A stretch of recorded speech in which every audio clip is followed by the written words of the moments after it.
This is the African News broadcast from Canada. My name is Sandra Asante. Headlines. Mass graves uncovered in Ethiopia, Amara official says. Tigray forces deny carrying out massacre in Ethiopia. Sudan summons Ethiopian ambassador over river floating bodies. This and more details of the stories coming up after the break.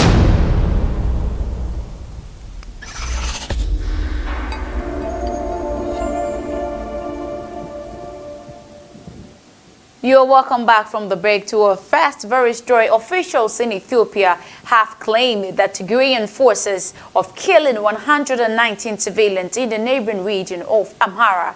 They said they had discovered 2 mass graves in the Dabat district. The officials said the killings were carried out during a 2-day period earlier this month. Residents of the China village, 10 kilometers from Dabat in North Konda, said there had been a heavy fighting there. Dabat Administrator Ato Sonet Wubalem said 119 bodies have been recovered, but residents said some people were still missing. The bodies were reburied at the church compound. He added that victims were innocent farmers, priests, children, and women.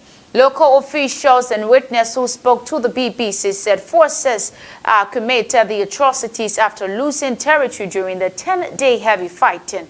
The Tigray People's Liberation Front (TPLF) has commented on the accusation, and the forces have killed civilians. The Tigray People's Liberation Front (TPLF) has not commented on the accusation that its forces have killed the civilians, but Amara administrator now control the Chena area, which has been taken by the forces.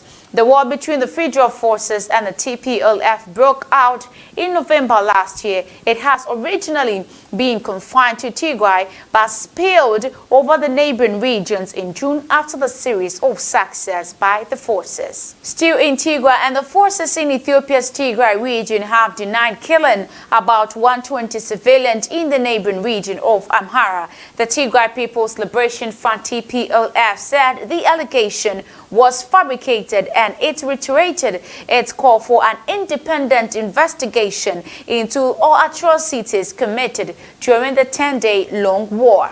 Meanwhile, the state-linked Ethiopian Human Rights Commission said it was alarmed by the discovering of the large number of bodies. Law enforcement agencies were still trying to confirm the death toll, but survivors reported that the victims were civilians, it added. Earlier, officials in Amhara said they had discovered 2 mass graves in the Dabat district, and 119 people have been killed earlier this month. We move to South Sudan, and Sudanese official, the visiting head of the UN peacekeeping operation, discussed this situation in Abyei and ways to move forward towards a solution to the disputed area within the rapprochement between the 2 Sudans. Jane Perry Lacroix on Tuesday discussed with Prime Minister Abdel Hamdok and the head of the Sovereign Council, Abdel Fattah al-Burhan, the replacement of the Ethiopian troops by other forces and the role of the UNIFSA in the border area. Lacroix has to submit a report about the UNIFSA to the Security Council by 30th of September 2021. This report should include an assessment of the improved relationship between Sudan and South Sudan and recommendations for the reconfiguration of the force and establish a viable exit strategy from Abyei. Speaking to reporters after his meeting with al-Burhan, Lacroix said the meeting was very productive and reiterated the UN commitment to support the transition in Sudan. We further discussed the situation in Abyei and the way in which the UN could continue supporting the people of Abyei, South Sudan, and Sudan in their effort to find political solution for Abyei, he added.